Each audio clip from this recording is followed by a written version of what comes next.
नमस्कार, आपका स्वागत है सत्योदय मीडिया में और आपके साथ मैं हूं समीक्षा दीक्षित। आईपीएल, इधर आईपीएल शुरू होता है और उधर कोल्ड ड्रिंक्स की बोतल खुल जाती है। आईपीएल तो सभी को बहुत पसंद है। आईपीएल इंडिया में एक त्योहार की तरह माना जाता है। आईपीएल पे बहुत से आरोप भी लगते रहे हैं, कभी फिक्सिंग को लेकर मामला सामने आता है तो कभी कुछ और। लेकिन आज हम आपको आईपीएल से जुड़ा एक ऐसा सच दिखाएंगे जो आपको कभी किसी ने नहीं बताया होगा। ये सच आईपीएल का एक अहम हिस्सा रह चुका है। हम बात कर रहे हैं चीयर लीडर्स की। चीयर लीडर्स एक समय में आईपीएल का अहम हिस्सा मानी जाती थी, लेकिन अब आप भी सोचते होंगे कि आखिर ये चीयर लीडर्स गई कहां। इस वीडियो में हम आपको चीयर लीडर से रिलेटेड पूरा सच दिखाएंगे। वैसे तो आईपीएल के शुरू होते ही क्रिकेट के दीवानों में जोश बढ़ जाता है। पहले तो कहा जाता था कि आईपीएल शुरू होते ही टीवी की सेल भी दोगुनी हो जाती थी।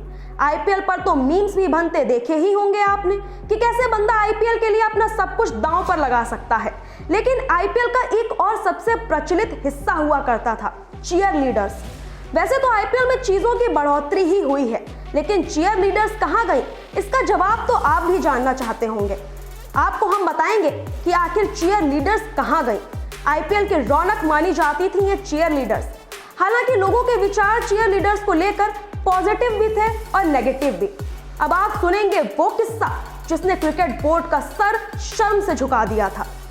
वैसे तो आप भी जानते होंगे कि आईपीएल की शुरुआत 2008 में हुई। सारे दमदार खिलाड़ी एक ही ग्राउंड पर नजर आते हैं।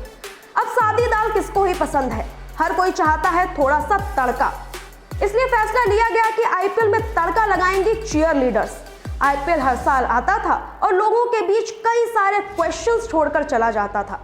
फिर आया साल 2011। आईपीएल की बेहद खूबसूरत चीयर लीडर रातों रात एक ब्लॉग लिखती हैं जो इंटरनेट को हिला कर रख देता है।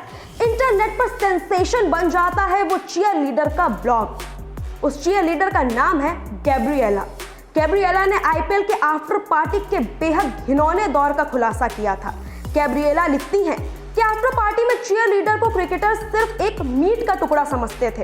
अब आप भी सोच रहे होंगे कि ये कैसे शब्दों का प्रयोग हो रहा है, लेकिन ये कोई हमारे शब्द नहीं है, ये खुद उस चीयर लीडर ने अपने ब्लॉग में लिखा है।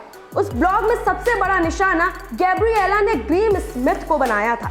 गैब्रिएला ने लिखा था कि ग्रीम स्मिथ हर दूसरी चीयर लीडर के साथ फ्लर्ट करते थे और सबसे ज्यादा हैरानी की बात तो ये है, ये सब हरकतें वो अपनी गर्लफ्रेंड के सामने ही करते थे। गैब्रिएला ने ऑस्ट्रेलिया के प्लेयर्स को कटघरे में खड़ा करते हुए बोला था कि ऑस्ट्रेलियाई सबसे ज्यादा घिनौनी हरकतें करते हैं। गैब्रिएला ने तो दो प्लेयर्स के नाम बिल्कुल ही स्पष्ट कर दिए थे। पहले थे एडम रिचार्ड और दूसरे थे डैन क्रिस्टियन। आप कभी भी गैब्रिएला को गूगल पर सर्च करके देखिएगा जरूर। उन्होंने ये तक बताया था कि प्लेयर्स उनको अपने रूम में बुलाते थे। कहा जाता है कि पढ़े लिखे लोग, हाई सोसाइटी के लोग बड़े ही ब्रॉड माइंडेड होते हैं, लेकिन गैब्रिएला ने उन प्लेयर्स को कैरेक्टरलेस करार देते हुए बोला था कि इनसे ज्यादा तो मैं सड़क चलते लोगों के बीच सुरक्षित महसूस करती हूँ। अब आपको लग रहा होगा कि ये बाहरी लोग होते ही ऐसे हैं, लेकिन अब जरा इंडियन प्लेयर्स की भी बात कर लेते हैं। उन्होंने सबसे पहले ये बताया कि चीयर लीडर्स खुद भी प्लेयर्स के साथ इंटीमेट होने की कोशिश किया करती थी, लेकिन इंडियन प्लेयर्स के लिए जो कहा उन्होंने वो सुनकर आपको झटका लगेगा। उन्होंने कहा कि रोहित शर्मा और महेंद्र सिंह धोनी ऐसे दो प्लेयर्स थे जो बड़े ही रिस्पेक्टफुल मैनर में बात करते थे।